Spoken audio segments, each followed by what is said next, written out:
Había algo en la forma en que se movían, algo que no encajaba. 3 hombres caminando por un campo de arroz en el norte de Vietnam, vestidos con ropa de campesinos, sombreros cónicos cubriéndoles el rostro del sol implacable de 1972. A 500 metros de altura, el piloto del helicóptero de reconocimiento estadounidense los observaba a través de sus binoculares. «Parecen granjeros», dijo por el radio a su comandante. Esa frase, esas 2 palabras simples, desencadenarían una de las operaciones más desastrosas de la guerra de Vietnam, porque esos hombres no eran granjeros. Y lo que llevaban oculto bajo sus ropas cambiaría el destino de 27 soldados americanos que jamás volverían a ver sus hogares. El sol de aquella mañana del 2 de mayo brillaba con una intensidad que hacía que el aire sobre los arrozales temblara como si la realidad misma estuviera derritiéndose. El capitán James Morrison, de 32 años, padre de 2 niñas que lo esperaban en Texas, no tenía manera de saber que le quedaban exactamente 6 horas y 40 minutos de vida. Estaba sentado en la base de operaciones avanzadas cerca de Quang Tri, bebiendo café instantáneo que sabía a cartón mojado, cuando recibió la orden. Una orden que parecía rutinaria, una orden que se había dado 1000 veces antes sin consecuencias. Investiguen la actividad en el sector Delta 7. Reportes de posible movimiento enemigo. Procedan con cautela estándar. Cautela estándar. Esas palabras se repetirían después en los informes oficiales, en las investigaciones, en las pesadillas de los sobrevivientes. Porque no había nada estándar en lo que estaba a punto de suceder. Morrison reunió a su pelotón. 27 hombres, la mayoría de ellos menores de 25 años. Chicos de pueblos pequeños de América, de granjas de Iowa y barrios de Brooklyn, de las montañas de Colorado y los pantanos de Luisiana. Chicos que habían sido enviados a pelear una guerra que no entendían completamente, en un país cuyo idioma no hablaban, contra un enemigo que conocía cada centímetro de aquella tierra como conocían ellos las calles de sus vecindarios. Entre ellos estaba el soldado Michael Chen, de apenas 19 años, que había mentido sobre su edad para alistarse. Estaba el sargento Robert Bobby Williams, veterano de 2 tours que había prometido a su esposa embarazada que este sería el último. Estaba Timothy O'Connor, que llevaba en su bolsillo una carta sin enviar para su madre, pidiéndole perdón por cosas que nunca especificaba. Cada uno de ellos con una historia, cada uno de ellos con razones para estar ahí o para no estarlo, cada uno de ellos confiando en el juicio de sus superiores. Y si te estás preguntando cómo es posible que un simple error de identificación pudiera costar tantas vidas, cómo una evaluación incorrecta pudiera desencadenar semejante tragedia, quédate hasta el final de esta historia, porque lo que descubrirás te hará cuestionar todo lo que creías saber sobre la guerra, sobre las decisiones que se toman en fracciones de segundo, y sobre cómo el precio de subestimar al enemigo puede medirse en ataúdes envueltos en banderas. Pero antes de continuar, si este tipo de historias reales te interesan, si quieres conocer más relatos que la historia oficial prefiere olvidar, suscríbete a este canal y déjame un comentario contándome qué otras historias quieres que investigue, porque esto apenas está comenzando. Los helicópteros despegaron a las 10:47 de la mañana. 3 Hueys, sus rotores cortando el aire húmedo, llevando a 27 hombres hacia lo que todos creían sería una misión de reconocimiento rutinaria. Desde el aire, Vietnam era casi hermoso. Los campos de arroz formaban un mosaico verde brillante, interrumpido ocasionalmente por manchas de jungla densa y aldeas pequeñas donde el humo de las cocinas se elevaba perezosamente hacia el cielo.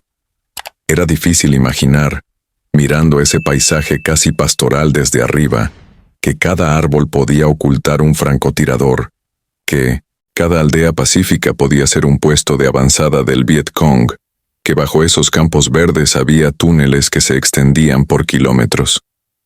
Morrison miraba el paisaje con ojos experimentados. Había aprendido en su primer tour que Vietnam te podía engañar. La belleza podía matar tan eficientemente como las balas. Había visto a demasiados soldados jóvenes bajar la guardia ante un paisaje tranquilo, solo para nunca volver a levantarla. El informe de inteligencia era vago, como lo eran la mayoría. Movimiento sospechoso. Posible actividad enemiga. Pero eso describía básicamente todo Vietnam en 1972. La guerra se había convertido en algo fantasmal en ese punto. No había líneas de frente claras, no había batallas decisivas. Solo emboscadas interminables, trampas ingeniosas y un enemigo que parecía estar en todas partes y en ninguna al mismo tiempo.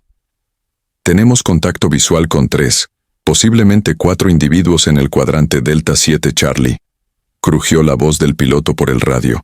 Vestimenta civil, trabajando en los arrozales. Parecen granjeros. No hay señales de armas visibles. Parecen granjeros. Ahí estaban otra vez esas palabras. El coronel Bradford, supervisando la operación desde el centro de comando, frunció el ceño. Había algo en el informe del reconocimiento matutino que le molestaba.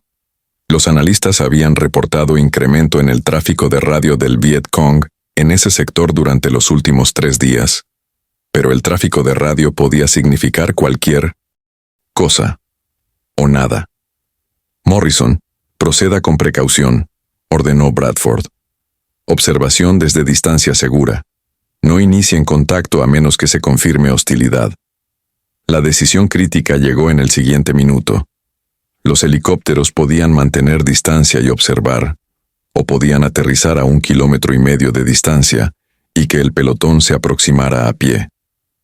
Morrison tomó la segunda opción. Era más seguro, pensó. Más control. Si algo salía mal, tendrían más opciones. Pero Morrison no sabía algo crucial. No podía saberlo, porque la inteligencia que había recibido estaba desactualizada por exactamente 4 días. 4 días antes, en una reunión en un búnker subterráneo a 30 kilómetros de distancia, oficiales del ejército de Vietnam del Norte habían completado algo extraordinario. Habían terminado de mover a través de los túneles del Viet Cong una fuerza de casi 200 hombres, equipados con armas pesadas, morteros y ametralladoras. Todos sin ser detectados por satélites, reconocimiento aéreo o los informantes locales que Estados Unidos creía confiables. Los 3 granjeros que el piloto había visto no estaban trabajando los arrozales. Estaban marcando campos de tiro, calculando distancias, preparando una trampa tan elaborada que tomaría años entender completamente cómo había sido posible. Cuando los helicópteros aterrizaron, el suelo temblaba bajo el peso de las máquinas. Morrison fue el primero en saltar, seguido por sus hombres. El procedimiento era automático después de tantas misiones. Formación estándar. Espaciamiento apropiado. Armas listas pero no apuntadas. No querías parecer agresivo ante civiles. Las reglas de enfrentamiento en 1972 eran complicadas. Demasiado agresivo y podías crear un incidente internacional. Muy cauteloso y podías terminar muerto. El aire estaba lleno del olor a agua estancada y vegetación en descomposición. Un búfalo de agua los observaba con indiferencia masticando hierba. A la distancia, los 3 hombres continuaban su trabajo, aparentemente sin prestar atención a los helicópteros o a los soldados. Eso debería haber sido la primera señal. Los campesinos vietnamitas siempre reaccionaban a la presencia militar. Siempre. O huían aterrorizados, o se quedaban perfectamente quietos, tratando de volverse invisibles. Pero continuar trabajando como si nada, como si 27 soldados armados no existieran, eso era antinatural. Williams, el sargento veterano, lo notó. «Capitán», dijo en voz baja, «algo no está bien aquí». Morrison asintió. También lo sentía, ese hormigueo en la nuca que todo soldado experimentado conocía. El instinto que te decía que estabas siendo observado, que habías entrado en territorio peligroso. Pero instinto no era evidencia. No podías llamar un ataque aéreo o abortar una misión basándote solo en un mal presentimiento. Mantén formación dispersa, ordenó Morrison. Chen, Johnson, tomen el flanco izquierdo. Williams, con tu escuadra a la derecha, avanzamos despacio. Comenzaron a moverse a través del campo. El barro se succionaba en sus botas con cada paso. El sol martillaba sus cascos. En la distancia, a quizás 800 metros ahora, los tres hombres finalmente se detuvieron. Uno de ellos miró en dirección al pelotón. Incluso desde esa distancia, Morrison podía sentir el peso de esa mirada. Y entonces, el hombre levantó su mano, un simple gesto, como si estuviera saludando o despidiéndose. Lo que sucedió después ocurrió tan rápido que muchos de los sobrevivientes nunca pudieron reconstruir la secuencia exacta de eventos. El campo de arroz explotó. No una explosión, sino docenas. Minas terrestres, cuidadosamente plantadas en un patrón que había sido diseñado por ingenieros militares que habían estudiado en las mejores academias del bloque comunista. No estaban colocadas al azar. Estaban posicionadas para canalizar a los soldados sobrevivientes hacia zonas de muerte predeterminadas. El soldado Chen, que había mentido sobre su edad, murió instantáneamente cuando pisó la primera mina. No sintió dolor. Su cuerpo simplemente dejó de existir en cualquier forma reconocible. Los dos hombres más cercanos a él fueron alcanzados por la metralla, rasgando sus uniformes y la carne debajo. Morrison gritaba órdenes, pero el rugido de las explosiones las tragaba. El entrenamiento tomó control. Los hombres se dispersaron, buscaban cobertura donde no había ninguna. Trataban de identificar al enemigo en el caos de humo y tierra volando. Y entonces llegó el fuego de ametralladora. Desde tres posiciones diferentes, perfectamente ocultas, las armas pesadas abrieron fuego. Las balas silbaban a través del aire, con ese sonido peculiar que nunca olvidas, un chasquido agudo, que significa que han pasado a centímetros de tu cabeza. Los hombres caían, algunos muertos antes de tocar el suelo, otros heridos, gritando por médicos que ya estaban muertos o tratando de ayudar a 10 hombres a la vez, con suministros diseñados para 2. Williams había estado en combate antes. Había sobrevivido a emboscadas, combates de túneles, bombardeos de artillería. Pero esto era diferente. Esto era precisión militar de nivel que no debería ser posible para lo que Estados Unidos despectivamente llamaba guerrillas mal equipadas. El Vietcong había planificado esta emboscada con el detalle de una operación militar de libro de texto. Retroceder. Morrison finalmente logró hacerse oír. Movimiento táctico de retirada. Todos de vuelta a los helicópteros. Pero los helicópteros ya estaban bajo fuego. Los pilotos, entrenados para mantener sus posiciones bajo fuego, veían con horror cómo las balas perforaban el fuselaje de sus máquinas. Uno de los Hueys estaba perdiendo combustible. Otro tenía el sistema hidráulico comprometido. La retirada se convirtió en caos. Los soldados corrían, arrastraban a los heridos, dejaban a los muertos porque no había opción. Cada segundo que permanecían en ese campo de muerte, más hombres caían. Morrison veía su pelotón desintegrarse ante sus ojos.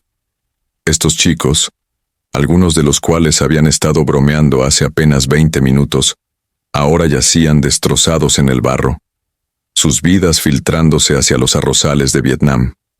O'Connor, el que llevaba la carta sin enviar para su madre, recibió un disparo en el pecho mientras ayudaba a cargar a un compañero herido. Cayó de rodillas, sorprendido, tocándose el agujero en su uniforme como si no pudiera entender de dónde había venido. Luego, cayó hacia adelante y no se movió más. La carta en su bolsillo se empapó lentamente de sangre, las palabras volviéndose ilegibles, el perdón que buscaba ahora imposible de entregar. Williams lograba mantener algún control en su sección, proporcionando fuego de cobertura mientras otros retrocedían. Estaba pensando en su esposa embarazada, en la promesa que le había hecho. Un último tour y volvería a casa. Viviría para conocer a su hijo. Vería graduarse a ese niño de la escuela. Pero Vietnam no respetaba promesas. Una explosión de mortero cayó a 3 metros de él. La onda expansiva lo lanzó al aire como si fuera un muñeco de trapo. Aterrizó mal, sintiendo algo romperse en su espalda. No podía mover sus piernas. Por un momento de pánico absoluto, se preguntó si alguna vez volvería a moverse. Luego vio a 2 de sus hombres corriendo hacia él, ignorando el fuego enemigo, determinados a no dejarlo atrás. «¡Déjenme!», gritó, aunque ningún soldado lo haría jamás. «¡Sálvense ustedes!». Pero ellos ya lo estaban levantando, arrastrándolo hacia donde los helicópteros rugían, sus pilotos haciendo todo lo posible para mantener las máquinas en tierra a pesar del daño. Morrison estaba allí, contando cabezas, su rostro una máscara de horror, mientras calculaba cuántos habían perdido. El primer helicóptero despegó sobrecargado, los heridos apilados dentro, algunos sangrando sobre otros. El segundo lo siguió inmediatamente, humo negro saliendo de su motor. Morrison subió al último, gritando nombres, buscando desesperadamente a cada hombre de su comando. Cuando finalmente despegaron, dejaron atrás 17 cuerpos, 17 soldados americanos que habían salido esa mañana esperando una misión rutinaria, y ahora yacían en campos de arroz vietnamitas, y en el helicóptero, 10 hombres más estaban heridos, 5 de ellos tan gravemente que morirían antes de llegar al hospital de campaña. Morrison miraba hacia abajo mientras se alejaban, viendo figuras aparecer desde posiciones ocultas. El Pony Vietcong recuperaría las armas, despojaría a los cuerpos de cualquier cosa útil, y luego desaparecería de nuevo en la jungla como fantasmas. Para cuando llegaran refuerzos, no habría nada que encontrar excepto los muertos. En el centro de comando, el coronel Bradford escuchaba los informes con un rostro que se volvía más pálido con cada palabra. 27 hombres. Había enviado 27 hombres a una trampa perfecta. «Parecen granjeros», había dicho el informe de reconocimiento. Esas palabras ahora sonaban como una sentencia de muerte. La investigación comenzó inmediatamente. Tenía que hacerlo. Cuando perdías tantos hombres en una sola operación, cuando la emboscada había sido tan perfecta, tan devastadora, alguien tenía que rendir cuentas. Los analistas de inteligencia se reunieron. Los informes de reconocimiento fueron revisados línea por línea. Las grabaciones de radio fueron reproducidas una y otra vez. Y lentamente, comenzó a emerger la imagen de lo que realmente había sucedido. Los 3 granjeros eran oficiales de alto rango del ejército de Vietnam del Norte. Los arrozales habían sido convertidos en un campo de muerte elaboradamente diseñado durante semanas de preparación.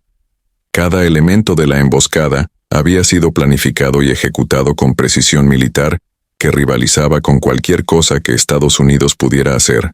Pero había algo más, algo que hizo que la tragedia fuera aún peor. Los analistas encontraron que exactamente una semana antes, un AI-900 piloto de reconocimiento diferente había reportado actividad sospechosa en ese mismo sector. Había notado inconsistencias, patrones que no encajaban. Su informe había sido archivado como baja prioridad porque no había confirmación visual de armas o uniformes enemigos. Solo una sensación de que algo estaba mal. Si alguien hubiera prestado atención a ese informe, si alguien hubiera seguido esa corazonada, si la maquinaria militar no hubiera sido tan dependiente de confirmación visual y evidencia concreta. 27 hombres podrían haber vivido. Williams sobrevivió, pero nunca volvió a caminar. Pasó el resto de su vida en una silla de ruedas, criando al hijo que nació 3 meses después de la emboscada. Un niño que llevaría su nombre pero que nunca conocería a su padre como el hombre que había sido. Su esposa le preguntó una vez si lamentaba haber ido a Vietnam. Él miró al pequeño Bobby Jr. y dijo: «Lamento que 17 de mis hermanos nunca tuvieron la oportunidad de responder esa pregunta». Morrison fue retirado del servicio activo. Los informes oficiales no lo culpaban directamente, Las investigaciones concluyeron que había seguido protocolo. Pero él se culpaba a sí mismo. Cada noche por el resto de su vida, vería esos campos de arroz, escucharía las explosiones, contaría las caras de los hombres que había perdido.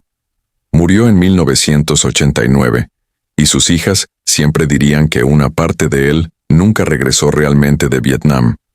El incidente fue clasificado, no porque hubiera algo que ocultar en términos de crímenes de guerra o incompetencia criminal, sino porque representaba algo que el Pentágono no quería admitir públicamente, que después de años de lucha en Vietnam, de miles de millones de dólares en tecnología y entrenamiento, el Viet Cong todavía podía ejecutar emboscadas perfectas, que el enemigo que Estados Unidos había subestimado consistentemente era mucho más capaz, mucho más sofisticado, mucho más letal de lo que nadie quería reconocer públicamente. Los archivos finalmente fueron desclasificados 30 años después. Para entonces, la mayoría de la gente había olvidado la guerra de Vietnam, o la recordaba solo en fragmentos, en imágenes de helicópteros escapando de techos en Saigón, en protestas y manifestaciones, en debates políticos sobre lo que la guerra había significado. Pocas personas prestaron atención a los informes de una emboscada en mayo de 1972 que mató a 27 soldados estadounidenses. Pero las familias recordaban. Los hijos y esposas, e hijas y padres de esos 27 hombres recordaban. Y cuando los archivos se abrieron, finalmente tuvieron respuestas a preguntas que habían perseguido durante décadas. ¿Por qué? ¿Cómo? ¿Pudo haberse evitado? Las respuestas no trajeron consuelo. Saber que tu padre murió porque alguien dijo, parecen granjeros, no hace que el dolor sea menor. Entender que la emboscada podría haberse evitado si la inteligencia se hubiera tomado en serio no resucita a los muertos. La verdad, resulta, a menudo, no libera. Solo confirma que el sinsentido que sospechaste siempre fue real. La carta de O'Connor fue eventualmente entregada a su madre, 11 años después. Había sido almacenada con sus efectos personales, olvidada durante años de reorganización administrativa. La tinta se había corrido en partes, manchas de humedad y sangre habían hecho algunas palabras ilegibles, pero ella podía leer suficiente. Él había estado escribiendo sobre el miedo, sobre cómo a veces despertaba sin saber dónde estaba, si estaba en su cama en casa o en una bolsa de dormir en una base de fuego, sobre cómo tenía miedo de que Vietnam le cambiara de maneras que no podría deshacer. Pedía perdón por no ser el hijo que ella quería que fuera, por elegir alistarse cuando podría haber ido a la universidad, por todas las veces que había sido difícil de adolescente.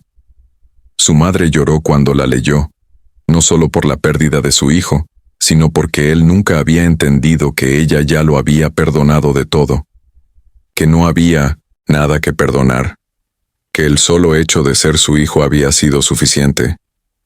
Chen, el chico que había mentido sobre su edad, fue enterrado en un cementerio en San Francisco. Sus padres, inmigrantes que habían venido a América buscando una vida mejor para su hijo, se pararon junto a su tumba sin comprender cómo esto había sucedido. Habían huido de la guerra en China. Habían cruzado un océano para escapar de la violencia, solo para que su hijo terminara muriendo en otra guerra de Asia que no tenía nada que ver con ellos. La ironía era tan cruel que casi parecía deliberada. En los años siguientes, estudiosos militares analizarían la emboscada del 2 de mayo como un caso de estudio perfecto en cómo no hacer reconocimiento. Se enseñaría en academias militares como ejemplo de lo que puede salir mal cuando te basas demasiado en evaluaciones superficiales. Parecen granjeros. Se convertiría en una frase de advertencia, un recordatorio de que el enemigo siempre está tratando de engañarte, y que, lo obvio a menudo es el señuelo para algo mucho más peligroso. Pero ninguna cantidad de estudio académico o lecciones aprendidas traería de vuelta a los 27 hombres. Ningún análisis táctico cambiaría el hecho de que habían caminado hacia una trampa que los analistas de inteligencia deberían haber visto. Ninguna reforma de protocolos resucitaría a los muertos. El coronel Bradford nunca se perdonó. Aunque ningún tribunal militar lo culpó, aunque todas las revisiones concluyeron que había actuado dentro de los parámetros establecidos, él sabía la verdad. Había tenido información que sugería peligro. Había ignorado su propio instinto. Había priorizado la misión sobre la precaución. Y 27 familias pagaron el precio de sus decisiones. Se retiró silenciosamente 2 años después, rechazando ceremonias y honores.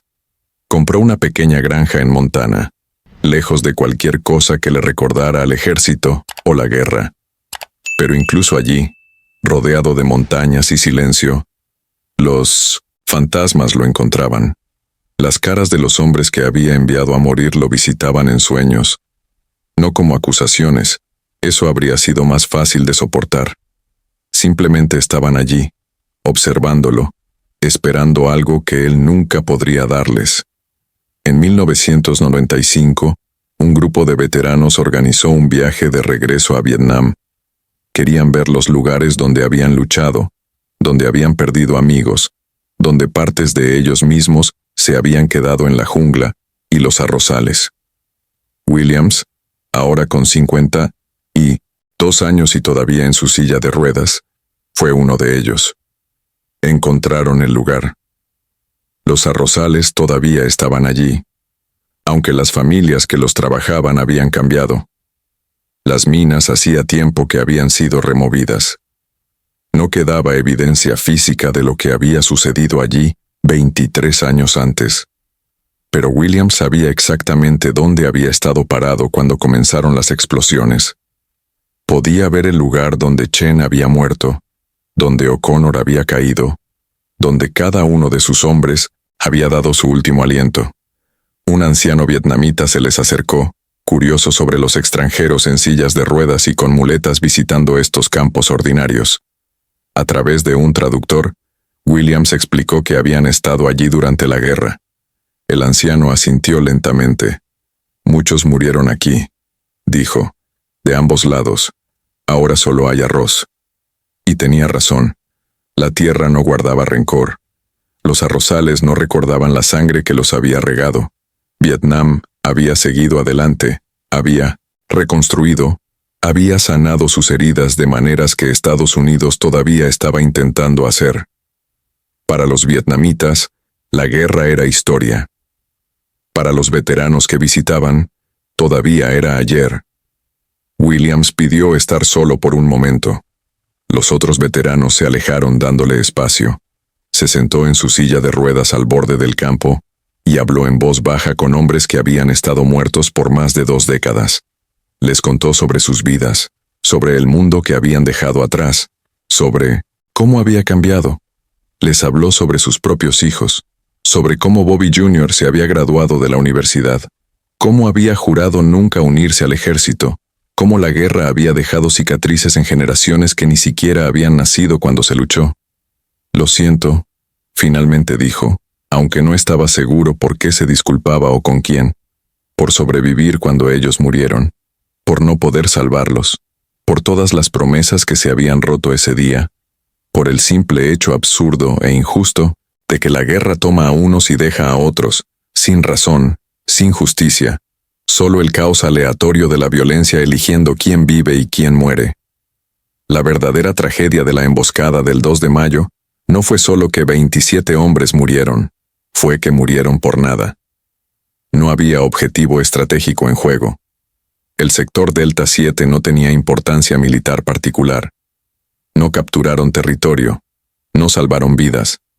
Simplemente caminaron hacia un campo, y el campo los mató. Y tal vez esa es la lección más brutal de todas. En la guerra, especialmente en una guerra como Vietnam, la muerte a menudo no tiene significado. No hay batallas heroicas por causas nobles. No hay últimas posiciones gloriosas. Solo hay jóvenes siguiendo órdenes, caminando hacia peligros que no entienden completamente, confiando en sistemas que los fallan, muriendo por razones que nadie puede explicar satisfactoriamente después. Parecen granjeros. 3 palabras, una evaluación, un error comprensible en el momento, y 27 vidas terminadas. ¿Podría haberse evitado? Los análisis dicen que sí. Si los protocolos de reconocimiento hubieran sido más rigurosos, si la inteligencia hubiera sido tomada más en serio, si el racismo casual que hacía que todos los vietnamitas parecieran iguales para muchos soldados americanos no hubiera nublado juicios, si 100 pequeñas decisiones se hubieran tomado de manera diferente. Pero eso es reconocimiento histórico. En el momento, con información imperfecta, bajo presión, con las limitaciones de tecnología y entrenamiento y prejuicios humanos, Morrison hizo lo que pensó que era correcto. Bradford autorizó lo que parecía ser una operación estándar. El piloto reportó lo que vio. Todos actuaron razonablemente según los estándares de su tiempo y lugar, y todos vivirían con las consecuencias para siempre. Hoy, si visitas el muro de Vietnam en Washington, D.C., puedes encontrar los nombres. Están allí, tallados en granito negro, entre los 58,000 otros nombres de 1960 estadounidenses que murieron en esa guerra. Michael Chen, Timothy O'Connor, Robert Williams y 24 más, todos muertos el 2 de mayo de 1972, en el sector Delta 7, provincia de Quang Tri, Vietnam del Sur. Los visitantes pasan y tocan los nombres, dejan flores, fotos, cartas. Pero la mayoría no conoce las historias detrás de los nombres. No saben sobre los 3 granjeros que no eran granjeros. No saben sobre la emboscada perfecta. No saben sobre las decisiones que se tomaron y las que deberían haberse tomado. Y tal vez eso está bien. Tal vez los detalles no importan tanto como el simple hecho del sacrificio. Estos hombres fueron, sirvieron, murieron. Sus nombres perduran. Para las familias, eso tiene que ser suficiente, porque es todo lo que queda. Pero si aprendemos algo de su sacrificio, debería ser esto. La guerra es compleja más allá de nuestra imaginación. El enemigo nunca es tan simple como queremos creer. Las evaluaciones basadas en apariencias pueden ser fatalmente equivocadas. Y el precio de subestimar al adversario siempre se paga en sangre. Parecen granjeros. La frase que costó 27 vidas. Un recordatorio de que en la guerra, las suposiciones matan. Que lo que ves no siempre es lo que está ahí. Que el enemigo está pensando, planificando, engañando. Siempre un paso adelante mientras tú todavía estás tratando de entender el juego. Vietnam enseñó muchas lecciones a Estados Unidos. Algunas fueron aprendidas. Muchas fueron ignoradas. Pero para las familias de esos 27 hombres, no había lecciones, solo ausencia. Solo el espacio vacío donde un padre, un hijo, un esposo, un hermano debería estar. Y en algún lugar en Vietnam, en campos de arroz que ahora alimentan a familias pacíficas, la tierra guarda secretos que nunca contará. De sangre absorbida hace décadas. De gritos que se desvanecieron en el aire. De vidas jóvenes que terminaron en un instante de fuego y metal. El arroz crece. Las estaciones cambian. Los años pasan. Y la historia se convierte en estadística. El dolor individual se diluye en números agregados, hasta que incluso tragedias como esta se convierten en notas al pie en libros de historia que nadie lee. Pero los nombres permanecen en el muro. Y mientras haya alguien que recuerde, mientras haya alguien que cuente la historia, esos 27 hombres no son solo estadísticas. Son personas reales que vivieron, amaron, temieron, esperaron, y murieron demasiado jóvenes en un campo lejos de casa porque alguien dijo, parecen granjeros, y todos creyeron lo que era fácil creer en lugar de lo que podría haber sido verdad. Esa es la historia. Esa es la tragedia. Y esa es la lección que pagamos con 27 vidas para aprender.